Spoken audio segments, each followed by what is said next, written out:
Le projet d'appui à la modernisation du secteur des transports et la facilitation du commerce est mis en œuvre par l'Observatoire de la fluidité routière et l'organisation du corridor Abidjan-Lagos, et cela sur une durée de 6 mois. Le long du corridor donc Abidjan-Ouagadougou, ce projet vise à améliorer l'environnement et la sécurité des services de transport par la réduction de la prévalence des pandémies, particulièrement le VIH-Sida. Léon Brou.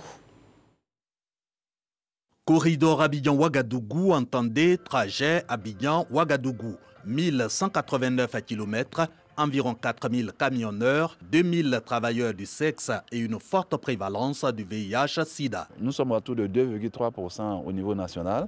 Donc il faut se retrouver entre 8 et 10% de prévalence sur ces différents corridors-là. Le manque d'information, le manque de moyens de prévention, la non-utilisation des moyens de prévention, l'activité intense des travailleurs du sexe sur ces différents corridors augmente la prévalence de VIH sur ces différents axes-là. Le corridor Abidjan-Ouagadougou aussi un levier de l'économie des deux pays avec pour le Burkina Faso par exemple au moins 35% du transit global à partir du port autonome d'Abidjan. Comment alors maintenir la place de cette route malgré le VIH-Sida? La réponse des ministères du Transport et de la Santé, c'est le PAMOSET, le projet d'appui à la modernisation du secteur des transports. 6 mois pour améliorer l'environnement social du transport et du commerce le long du corridor Abidjan-Ouagadougou avec l'appui technique de l'organisation du corridor Abidjan-Lagos. Nous allons travailler sur place avec des ONG telles que l'AIMAS qui est outillé dans le marketing social, les hôpitaux généraux, les centres de santé, les ONG qui travaillent avec